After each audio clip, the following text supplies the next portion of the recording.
NANI?! Hey, what's up mga paps? I'm Ilonggo Dad and welcome to my channel. Balada naman siguro nga basta makalabot na kita sa mga line of 30s, nagahina na kita nga mga lalaki. Syempre nagalain-lain man ini. For some, it comes early, for some, it comes late. Pero one thing's for sure, basta dira ka na sa mga mid-30s mo, pakadto sa 40s, na makahambal ka na gid nga, lipas ka na sa imo nga physical prime. Ang reason sini is because nakanubo na ang testosterone level mo, especially around that age kag kung wala ka sang physical activity. Kung aton i-google ang effects sang low testosterone sa mga lalaki, amo ni mga results. So you can see sa top 2 pa lang, sa bottom 2 pa lang is enough na nga ma-concern ka. So, gin-google ko man kung ano mga natural ways magpataas ang testosterone level. So, amo gining results. So, kita nyo man na exercise gid.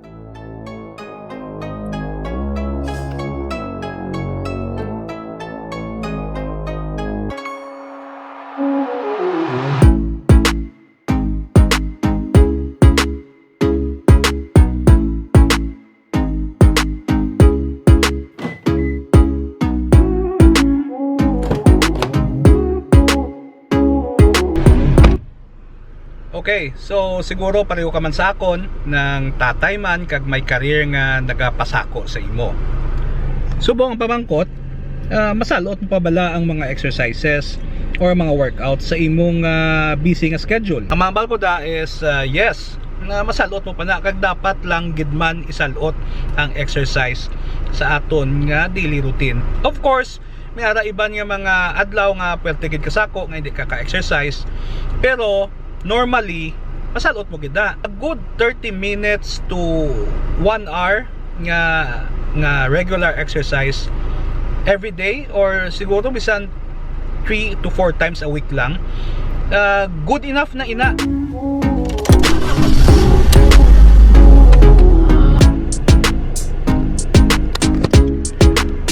Okay, so ano nga exercise ang kinahanglan mo obrahon?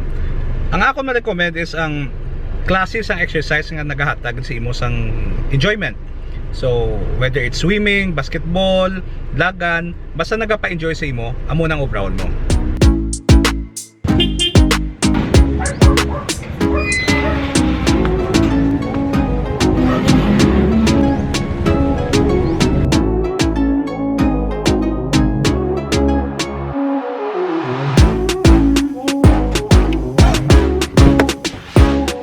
Okay, so ano nga exercise ang gina-prefer ko gid?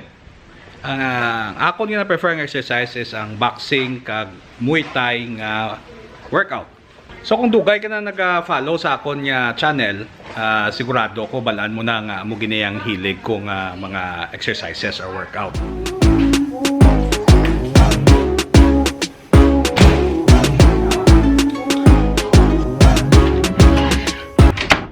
Kaya kung boxing or Muay Thai nga akong workout, wala ko na yung ginapilit ang lawas ko. So, it really pays gidya ko ng ginaubra mong exercise is something that you really enjoy.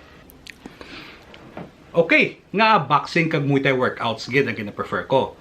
Well, unas tanan, ang boxing kag Muay Thai workout is a whole body workout.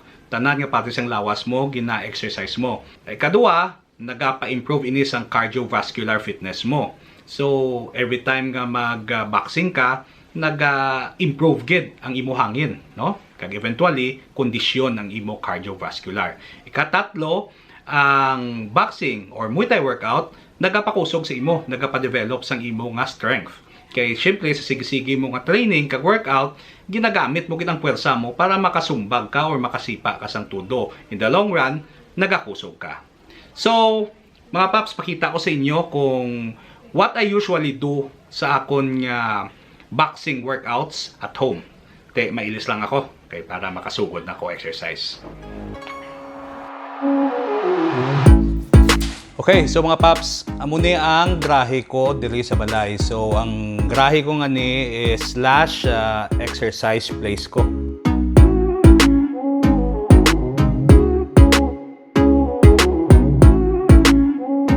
So as you can see, naka-set up diri ang punching bag, gloves kag mga fight equipment arada, naka-hang lang da. So it's not much pero may space. Space ako nga maka-exercise diri kag maka-subag-sumbag, sipa-sipa sa akon nga punching bag. Okay, so right now ipakita ko sa inyo kung anong usually ginaobra ko dito sa balay kung mag-exercise ako.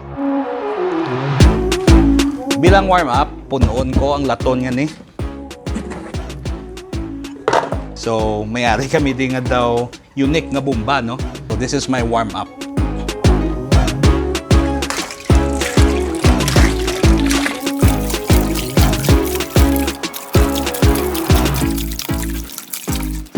So, usually, ang ginahimo ko da is 200 pumps per arm. So, warm up man para sa shoulders. Okay, time to exercise. So, ang next nga warm up na ginahimo ko is usually shadow boxing para magtulo ng balhas ko. So, shadow boxing kita. Usually, ginagamit tugid ang whole space diri sa garahe. Humok lang, anay sa start. Dugasaot ka lang Kung gusto mo may gamay nga kickboxing, pwede ka makasipa. So mga 15 minutes or 5 rounds na shadow boxing. Okay, up next, ma-proceed kita sa heavy bag training na. Amo na ni bali siya ang heavy sa exercise nga ang punching bag training na. Of course, before ka mag-sumbag tudo sa heavy bag, kailangan mo magamit sang protection sa imo kamot para sang wraps nga ni. Okay, putson mo gid ang imo nga numol. Ikisa dira gahalin ang sakit mo. Kung sala ang imo igo sa punching bag.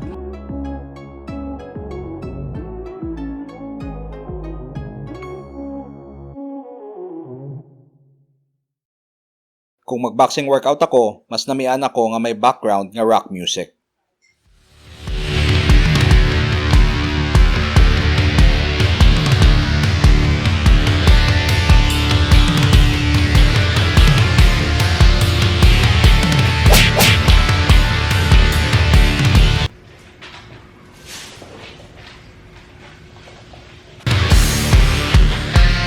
Okay mga paps, usually yung ginahimo ko is 6 rounds of heavy bag workout.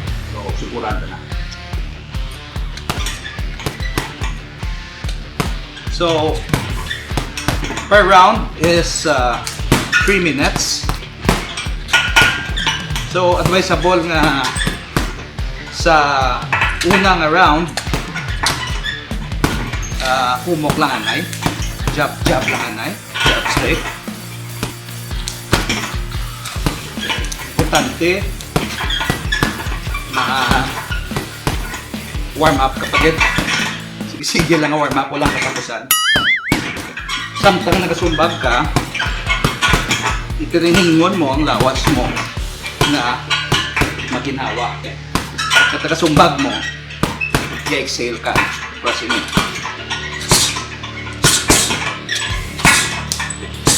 Continue mo na for 3 minutes hasta matapos ang round.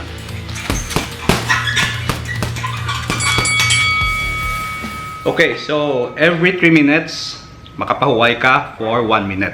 So 1 minute break. Then, hulaton mo naman na magtapos ang 1 minute. Then back to another round. Okay, so round 2.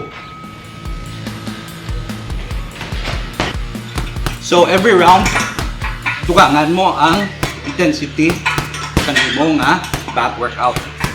So kung kayo nagapamuyong lang kita sa isa ka lugar, subong pinita ka, ulang-ulang.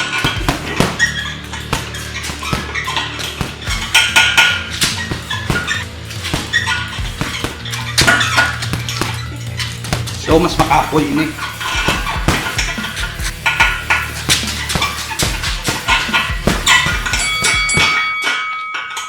Every round break, make sure nga nagapahuway ka agad. Kaya para mahatag mo ang tanan per round sa imo nga heavy bag workout. Oh, another round na naman. So, as the round progress, pwede mo nga pagkasigod ng mga sumbag mo or tuduhon mo. Later rounds, dito ko tuto ang mga sumbag ko para mas grabe ang workout ko.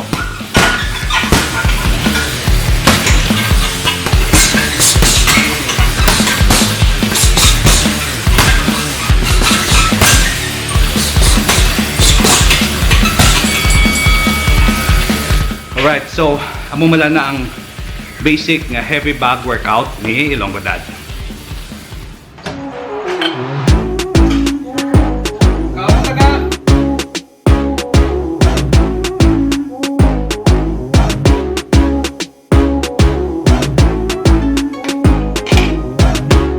So usually ang home boxing workout ko is mga 1 hour lang na. Sometimes more, sometimes less, depende sa gana. Tapos hindi malang boxing workout ang ginabra ko sa balay.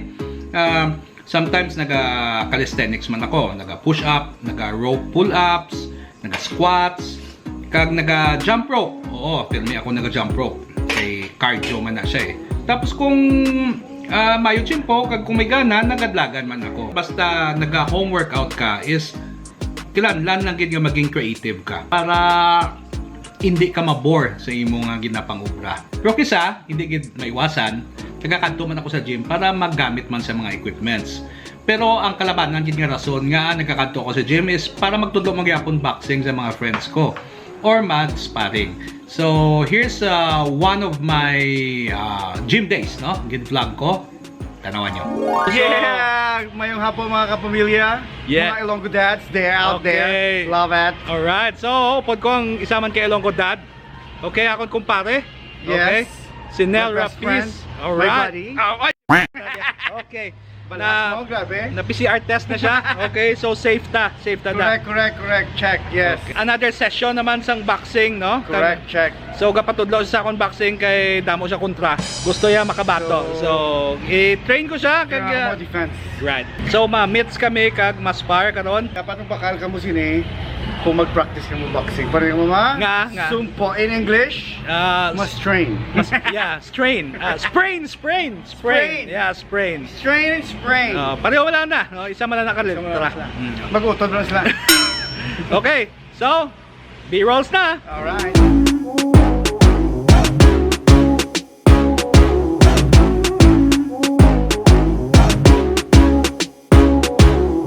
Subong kapatudlo kung paano mag-wrap. Halungan ng kamot, kaya ang kamot ang ginagamit para sa sa sumbag. Sa sumbag. Amo na una. Sumbag. May mga tutorials mga kamigali sa mga fan page, no? Wala. Para Wala na tutorial. sa Ilonggo Dad fan page may tutorial da.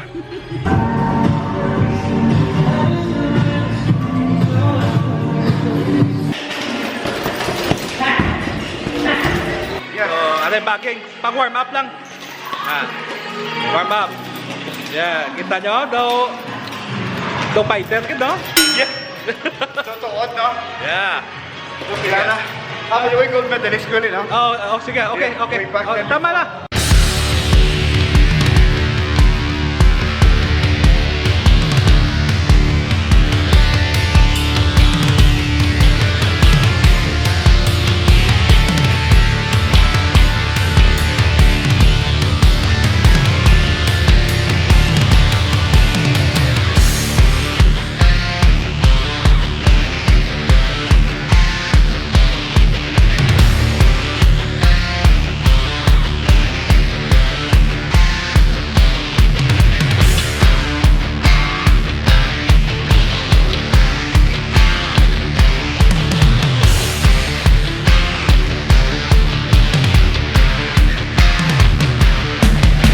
A few moments later. Grabe. Alam mo, Part, basta ganyan mga sakit-sakit, ang pinaka-epektibo kay Part, Alaxan FR, Part. Ay, alaksan na. Alaxan FR, oh. Napapatutaan nila. Oo, basta mga sakit yan mo ginaya tumar, pwede yun yan. Pasukan, Uy! mga partline. Mga paliwasin na, then sakit out, direct likod. Alaxan FR per fast relief. Ang hindi madala sa mga masahe, kulang na yan mo. FR, Alaxan FR. Ano naman to? Nauna ako ni... Ha? Saan wala na yun? Tunlon mo eh. Tunlon mo, pasundan mo sa tubig. Pero of course, kay gatigulang na kita, hindi na gid maiwasan ang mga sakit sa kalawasan. Ang mga muscle pains, given na ginaya basag exercise ka. Usually, ang idea ko, ginapamasahe ko ina. Kung gamay-gamay lang ang sakit inaya epektibo pa.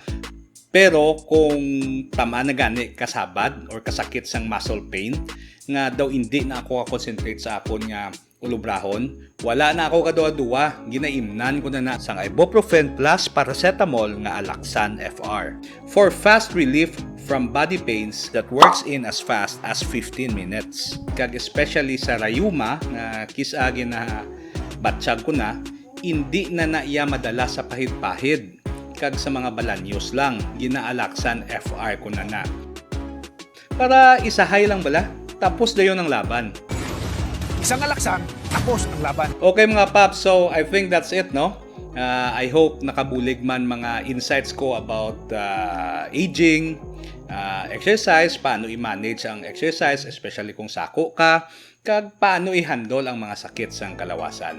So, may message sa mga viewers kung medyo nagatigulang naman para sa akon, importante gid nga hindi ta pagpabayaan ang aton health and fitness. Kapin pa subong wala pa matapos ang pandemya. Sa una, ang phrase nga, health is wealth, permita lang ginahambal, pero wala ta ginaseryoso. Subong, mapamatud-an ta na gid ang hambalanon nga ini. So mga paps, until next time, Ilonggo Dad, out.